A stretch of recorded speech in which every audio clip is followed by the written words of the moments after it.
Okay, question is about 14, and I'm going to make it 14 and 13, which is we want to know bounded. Okay, so the directions ask determine if the function is bounded above, bounded below, bounded or unbounded on its domain, which don't worry about that phrase on its domain, just bounded above, bounded below, bounded or unbounded or not bounded. Okay, the goal is always going to be to check the graph. Okay, so if I look at I'll start with number 14 because that's what I wrote down first, and that was the question. Square root of 5 minus x squared. You get a graph. I don't know if I can do this graph justice or not, but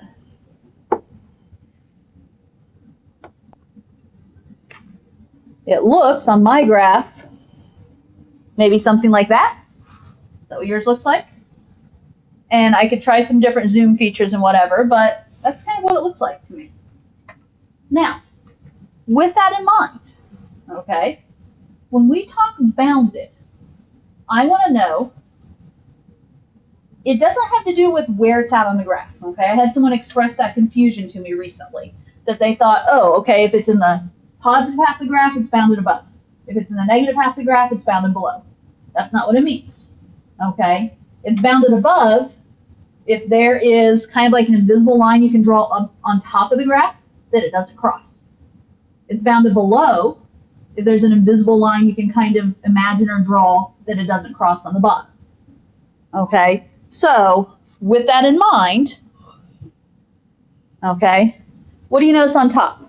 Does this graph go infinitely up, or is there a stopping point that it never crosses? There's a stopping point, yes? Okay, not that it's an asymptote or anything, but there's a stopping point where I just drew that red dotted line or a little bit below, right? It never goes past that line. So what does that line indicate right there? This would indicate that this graph is at least bounded above. Okay, so this indicates at least bounded above. Now, in a similar fashion, is there a line on the bottom side or a place on the bottom that you never cross? Or does this graph go infinitely down? And there's a place on the bottom, isn't it? So that means this one is bounded below.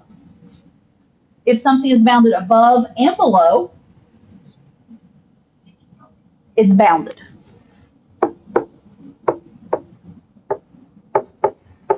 Okay, so when it's both, we're going to call it bounded. Okay. Now, I know, Dayton, you didn't ask for it, but you get it as part of the package deal.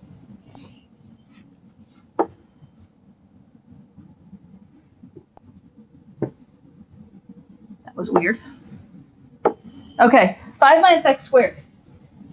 Do you guys know what 5 minus x squared should look like? Okay, a parabola up 5. And because it's minus x squared, that means it's going to be upside down, right? A mountain instead of a valley. So it's going to, well, I drew it in black, but that works. It's going to look something like that, right? Okay, so then, again, the question becomes, is there a spot above, you know, a y value at the top that this graph will never go above? Or does my graph go infinitely up? It's never going to go above a certain point there, isn't it, right? Officially, it's never going to go above this maximum. Okay, so we know it's at least bounded above. Is there a spot on the bottom where we could think that there's an invisible boundary that we never cross, or does it go infinitely down? It goes infinitely down, which means it's not bounded below. It's only bounded above. So what's my answer in this case? Bounded above.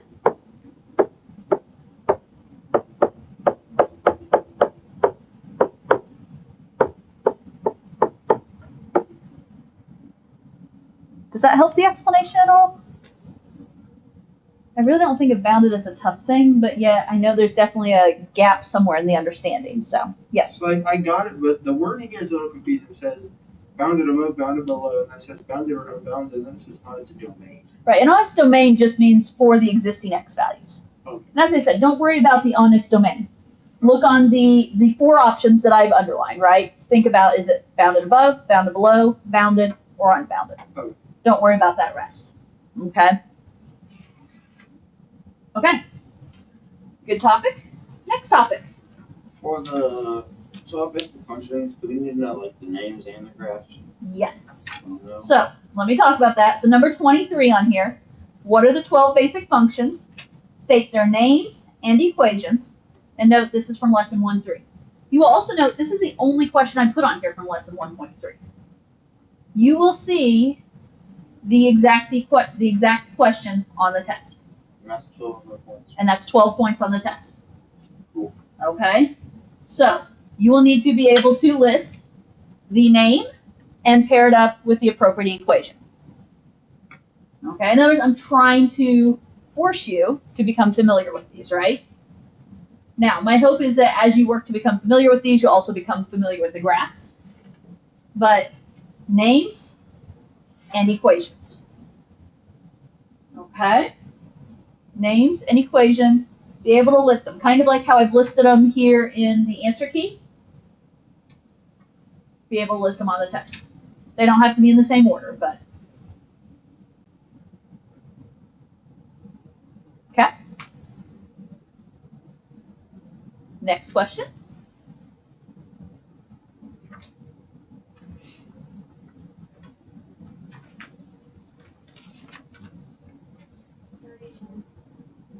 $31. Okay.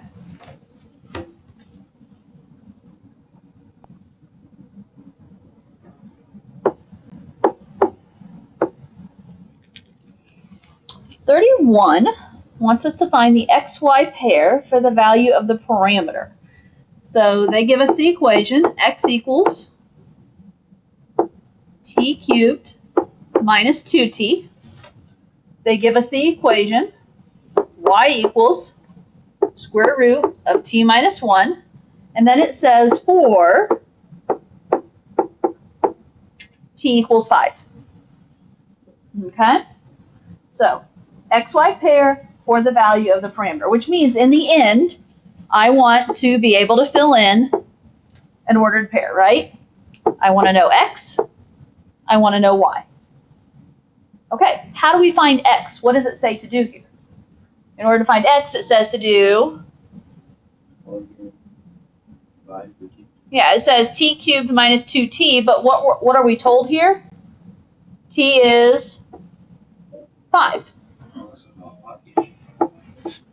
Okay, so if it's x equals t cubed minus 2 times t, instead of t cubed, I'm going to do 5 cubed. Instead of 2t, I'm going to do 2 times 5. So yeah, it's not supposed to be super confusing here. It's just understanding what they want, right? Okay, so 5 to the third, we'll go ahead and finish this off. 5 to the third is 125, I think. 2 times 5 is 10. And 125 minus 10 is 115. So I know my answer is 115 comma something. And then, how do I find my y value? Plug in 5. So y equals square root of 5 minus 1. Y equals square root of 4. And what is the square root of 4? 2. So I have the answer, 115, comma 2. I don't remember if we've discussed it in this class or not. I've had the question come up a couple of times lately on various things in this packet. Do I need to say plus or minus 2? And the answer is no. When you use the plus or minus is when you have to physically choose to take x squared of both sides of an equation in order to solve for x. Like if it says x squared equals 25, and you take the square root of both sides. In this problem, the radical's already there. If they wanted it to be plus or minus, they would have a plus or minus in front of the radical. You go with whatever signs in front of the radical. Okay? Next.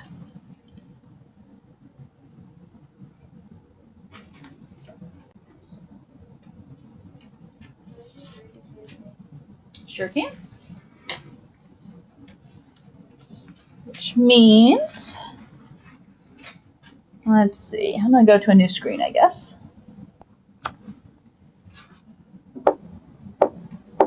(32). So still talking about these parametric relationships.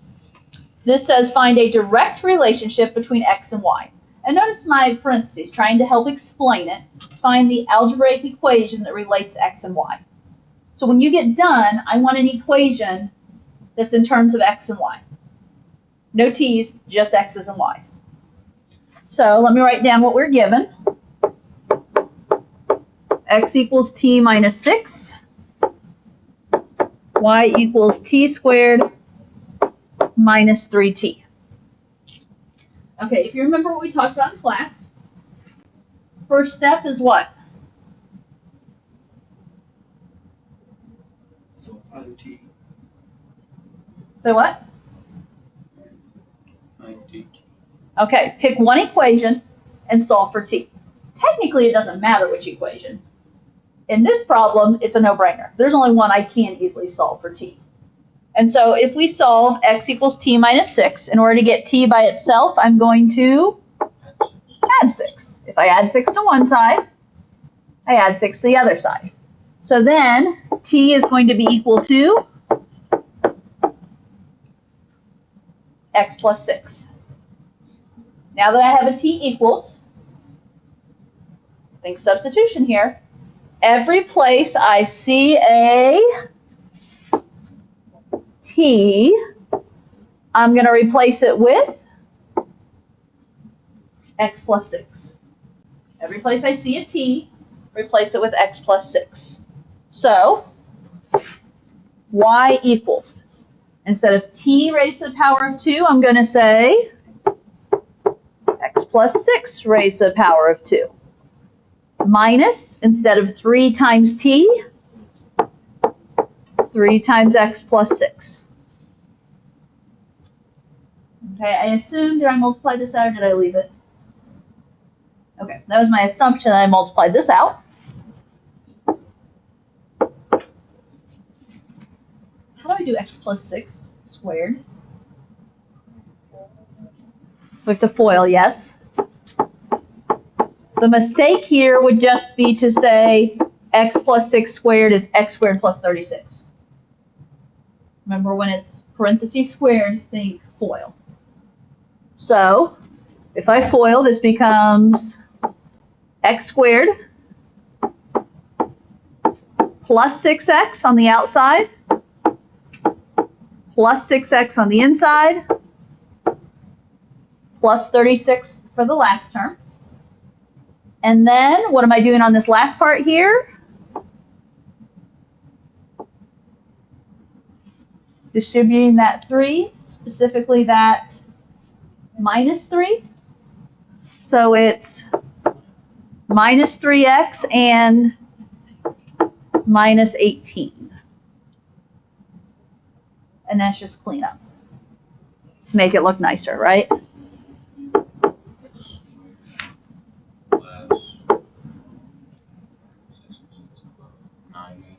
Okay, plus 9x.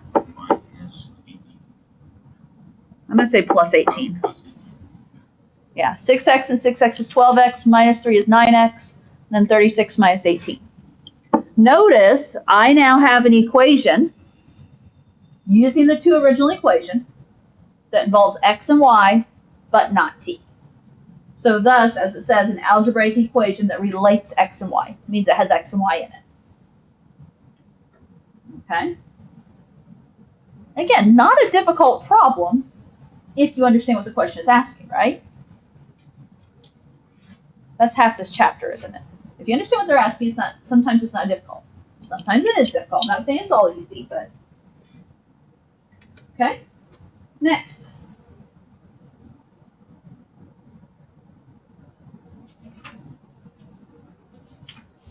Can we do like 47? Sure. I mean, I say sure without looking at it. Ooh, yes, this is a good one to look at.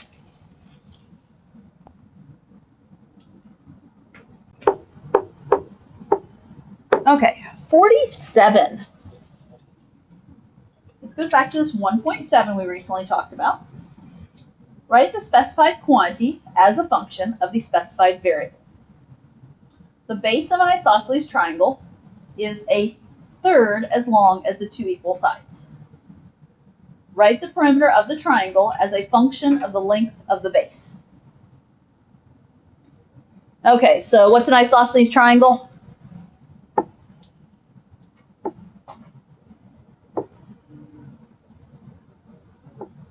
A triangle with, I think officially the wording is at least two equal sides, but the basic definition we remember is two equal sides, right? Now, the base is a third as long as the two equal sides. When you look at that sentence right there, especially if you weren't looking at the answer key, what does your brain say to set up? Because I'll be honest, I did this at first too.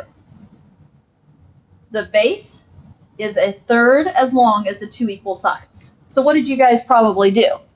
The two equal sides, what did you call those? Okay. And I'm going to get you where you need to be, okay? But if the two equal sides are x, then this base is a third as long, so a third x, right? Now, here's where the trick comes in, okay, and why I didn't end up going this direction with it. Because if you continue, it says write the perimeter of the triangle. What do we mean perimeter? We're going to add up all the sides, right? But don't do it yet because it says write the perimeter of the triangle as a function of the length of the base. What is my base right now? My base is 1/3 x. When they say as a function of the length of the base, what they're saying here is that this base needs to be the basic variable. Instead of it being 1/3 x, we need to be able to call this base x, or in my answer key it says b. I don't care what variable you use. But it might be better if here. And again, you can use x. I'm just going to use b for a different variable here. So, if instead of using 1/3 x, I say that my base is b, how does that carry up to my two equal sides? What are these sides in relation if this base gets the full length of b? These sides are how many times as long?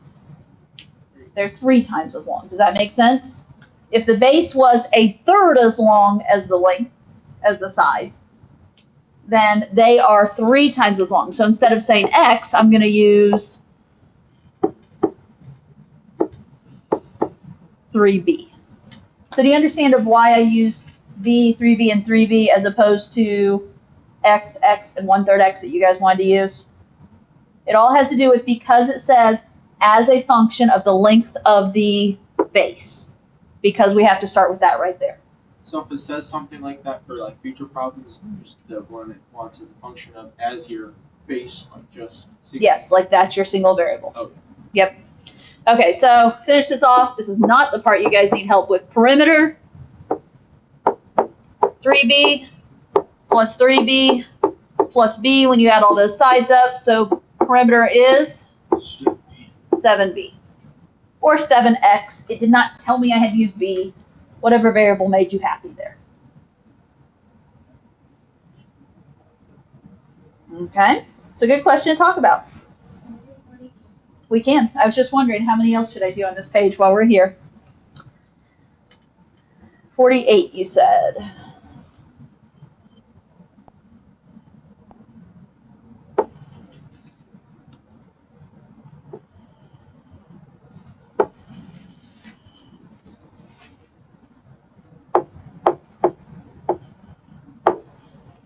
Okay, 48. I feel like we had something similar to this in homework or notes. Maybe homework.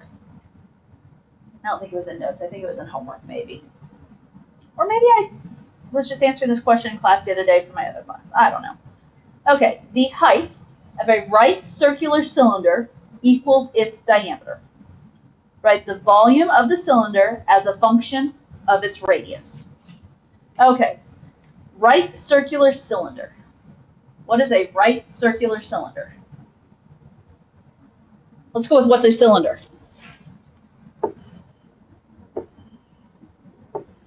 Cylinder is a can, right? Huh? I can draw cylinders. Okay. So it says the height. Now, right circular cylinder just means that this cylinder is a vertical cylinder. It's not some funky slanted cylinder. They could have just said cylinder because that's the basic definition. But basically it's saying that the circle, the base, and the height meet at a right angle. Wait, if it's slanted, wouldn't that still be the same volume? It's just, or like, is there an angle? Like, does it? Well, you wouldn't be able to talk about. You'd have to talk like slant height instead of height. So it's like it would change things if you're okay. if that was a slanted cylinder, it would complicate Okay, it. I thought you just meant it was like just rotate. I was like, No, like if this wasn't a right angle between the base of the can and the height of the can. Okay. So now, okay, the height of a right circular cylinder equals its diameter. So the information they share is that the height equals the diameter, right? And you guys know this. Okay, so my picture is not drawn to scale, right? Because my height and diameter are not the same thing. So I need my little warning, not drawn to scale. Now, write the volume of the cylinder as a function of its radius. Okay, well, to get started, volume of the cylinder. Do we know the volume of the cylinder formula? Did we look it up? Pi r squared times the height. And here's what I would say, guys. If you really want to, general volume of any prism is area of the base times the height. Area of the base, so what's the area of a circle? Pi r squared times height. I'm not saying you had to go base times height, but that's how you could come up with volume of a prism is area of the base times the height. Now, it said as a function of its radius. So what is that saying over here? As a function of its radius, we're only allowed to have r in it. So we need it to be v equals and everything in terms of r, which what has to go? What can't stick around? H. H has to go, and it has to become r. What do we know about H? It's equal to the diameter. But you guys have been round for a while. Round, huh? Circles around. Okay. What do you know about the radius and the diameter? The diameter is equal to what? Other way around. 2 times the radius is equal to the diameter, right? Okay, so if the diameter is equal to 2 times the radius, what's that say about the height? If the height is equal to the diameter, and another way to say diameter is 2 times the radius, isn't the height equal to 2 times the radius? So over here where it says h, what can I put in? 2r. So now my volume formula is pi r squared times 2r.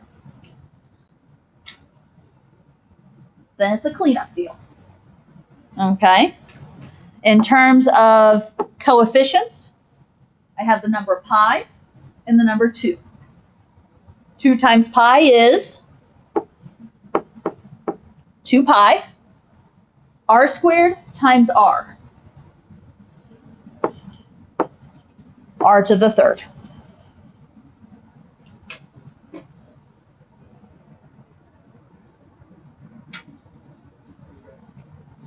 Okay.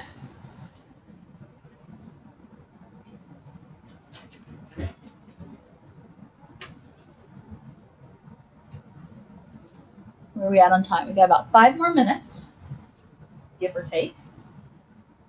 49. 49? Just keep going down the page? I can do that.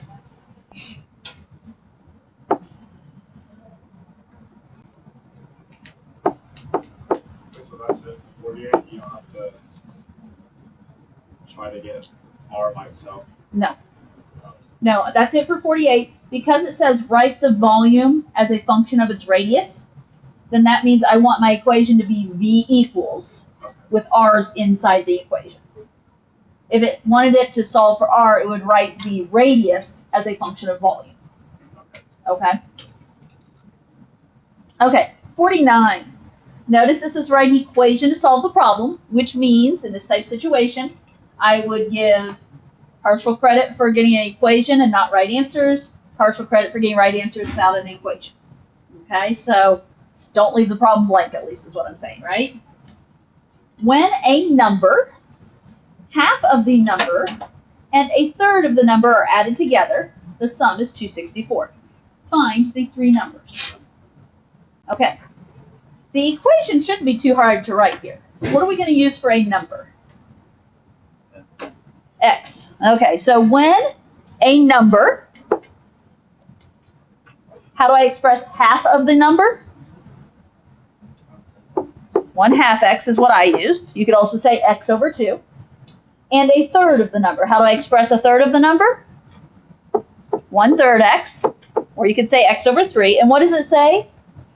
Are added together, the sum is 264. So what am I saying? X plus 1/2 x plus 1/3 x equals 264. That was the strangest thing ever. I don't even know how I did that. Okay. Now, this would be partial points here, right? You got an equation. You have two options of how to proceed. And I know I've had some people question, why did you do what you did, Mrs. Sargent? Because I know you guys hate fractions. Now, one option. Can you add these fractions as is? Yes, and if that's what's easiest for you, then do it. You'd have to get a common denominator. A half and a third would become sixth. So 3/6 plus 2/6 is 5/6. You'd have 1 and 5/6, which is 11/6 x. And then you can multiply by the reciprocal. If that's what you did, great. Now, did you guys figure out what I did? I said, okay, you guys don't like working with fractions. How do I get rid of the fractions? So if I was getting a common denominator, what would be my common denominator? 6. So what did I multiply the entire equation by? 6. But that means I multiply every single term in the problem by 6. So, with that in mind, okay, 6 times x is 6x. 6 times half of x. What's a half of 6? 3x. Plus, what's a third of 6? 2x equals, my answer key says 1,584. Okay? Clean up the left. 6x plus 3x plus 2x is 11x equals 1,584. How do I solve for x? Divide by 11. And x is 144. Okay? Notice, earlier I said multiply by the reciprocal of 11/6. Well, that would be multiplying by 6 and dividing by 11, which we did, just in a different form. Are we done? What did my question ask? Find the three numbers. So x is 144. What else do we need?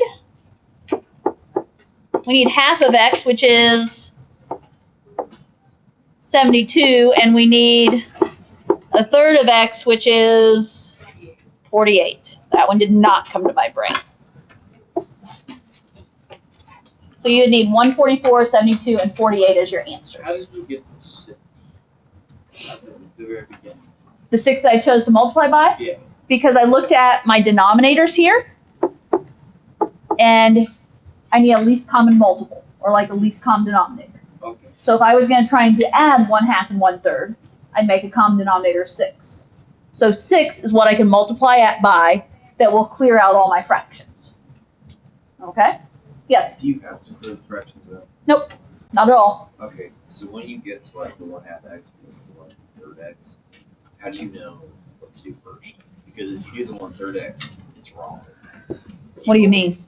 Like if you take 144 divided by 1/3, then divide that by 1/2. At least that's how I got it. Are you talking about over here? Yeah. Well, when it says half of x, I went back to the original number. So it's half of 144. This is 1/3 of 144. Because x is 144 in both cases. So it's not that I used 72 after I got it or I used 48 after I got it. So you have to Does put that- all three answers. Yes, you'd have to put all three. Okay, those of you that aren't here tomorrow, don't forget, Test Friday. Guys, be working some of these problems every night, right? Be practicing. Hit me up with questions, test on Friday. Some of you will still get to review tomorrow if you want to.